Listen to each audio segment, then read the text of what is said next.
David just signed a contract for $100,000 a year.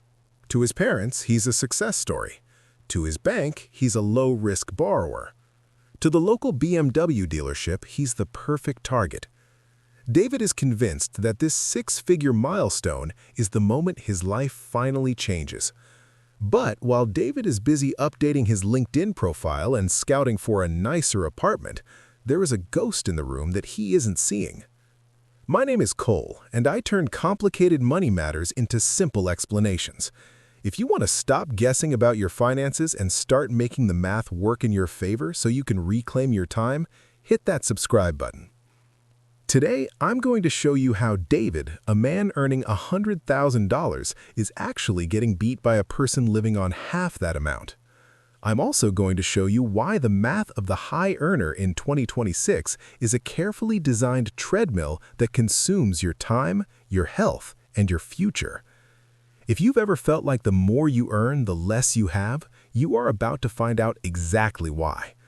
Make sure to stay until the end, because I'm going to reveal the one number that matters more than your salary, and it's a number your boss never wants you to calculate. Let's look at David's $100,000. Most people see that number and think wealth, but $100,000 isn't a destination, it's a funnel. The moment that money hits David's account, the tax velocity takes over. Since this is active income, David is hit with the highest friction possible. By the time the IRS takes their cut and he pays into a social security system he might never actually use, his $100K has already shriveled to about $70,000. If he lives in a city like Austin or Nashville, he's paying a location premium just for the privilege of working that job. Now, compare David to someone we'll call the asset owner. This person has no job title. They have $50,000 in passive income coming from qualified dividends and real estate. Because that income is passive, the code treats it like royalty. They aren't paying 7.6% in payroll taxes. They aren't being pushed into higher brackets by a W-2. In many cases, their effective tax rate is near zero. David starts with $100K and keeps $70K. The asset owner starts with $50K and keeps $49,000. David is working 2,000 hours a year to defend a $21,000 gap that is about to disappear entirely. Here is the part David didn't account for: the maintenance of success. To keep a $100,000 job in 2026, you have to look, act, and live like a $100,000 earner. This is the conformity tax. David moves into a building with a young professional vibe. His rent jumps from $1,800 to $2,800. He starts eating efficiency meals, $25 salads delivered to his desk because he's too busy to cook. He pays for a premium gym membership he's too tired to use. He buys a $50,000 car because his peers at the office drive them, and he tells himself it's an investment in his image. When you subtract the cost of the commute, the professional wardrobe, the convenience food, and the inflated rent required to be near the office, David's spendable income is no longer $70,000. It's closer to $45,000. He is now functionally poorer than the person making $50,000 in passive income who lives in a quiet town and cooks their own eggs. But the financial leak is only the beginning. The real tragedy is the cognitive burn. David's job doesn't just take his time, it takes his default mode. Even when he's off the clock, his brain is processing the 4 p.m. meeting. He's navigating office politics. He's managing the stress of a performance review. This is called decision fatigue. By the time David gets home, his mental battery is at 2%. He doesn't have the energy to research stocks, build a business, or even play with his daughter. He is in maintenance mode. Meanwhile, the person with $50,000 in passive income has mental sovereignty. They have the clarity to spot opportunities David is too tired to see.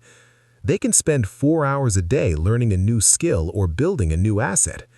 David is trading his highest value asset, his brain power, for a salary that barely covers the cost of his own exhaustion. There's a concept in economics called marginal utility.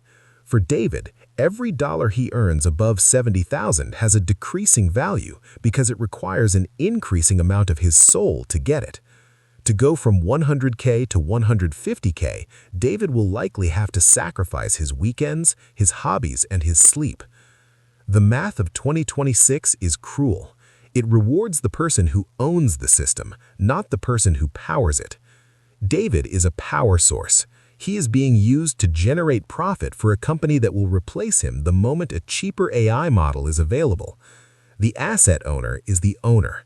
They are the one David is actually working for. Think about the fragility tax. If David loses his job, his world collapses in 60 days. His high-velocity lifestyle has zero margin for error. He is one restructuring away from total disaster. The asset owner with $50,000 in passive income has a robust life.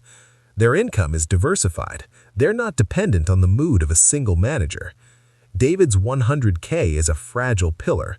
The asset owner's 50K is a wide foundation.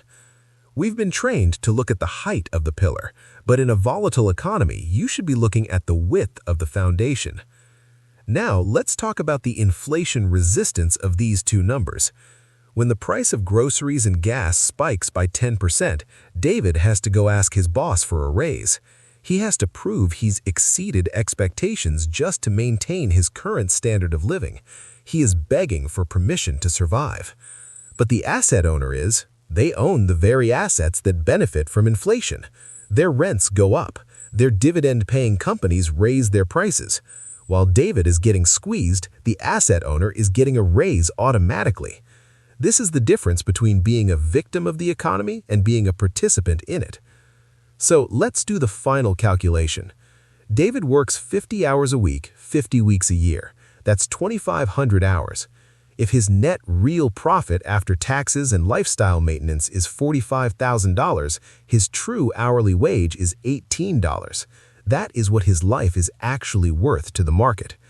The asset owner with $50,000 in passive income works 0 hours for it. Their hourly wage is technically infinite. They have achieved escape velocity. David is still in orbit, burning all his fuel just to keep from falling back to Earth. The six-figure lie is the belief that a high salary is a shortcut to freedom. In reality, for most families in 2026, it is a high-speed lane to a dead end. You aren't earning money, you are renting your life out to the highest bidder, and you're paying for the maintenance of the rental yourself. Stop asking how you can get a raise. Start asking how you can lower the friction of your life. Because the person who keeps 90% of a smaller pie is always going to be wealthier than the person who keeps 40% of a slightly larger one. I promise to reveal the one number your boss never wants you to know. It's your effective hourly rate.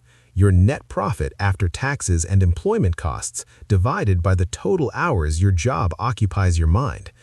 If that number is lower than what you could make doing something you actually enjoy, you are being exploited by your own ambition. If this forensic audit made you rethink your career path, hit that like button. You've been told that hard work is the variable that matters. The math doesn't lie, but the narrative does. I'm Cole. Let's keep calculating.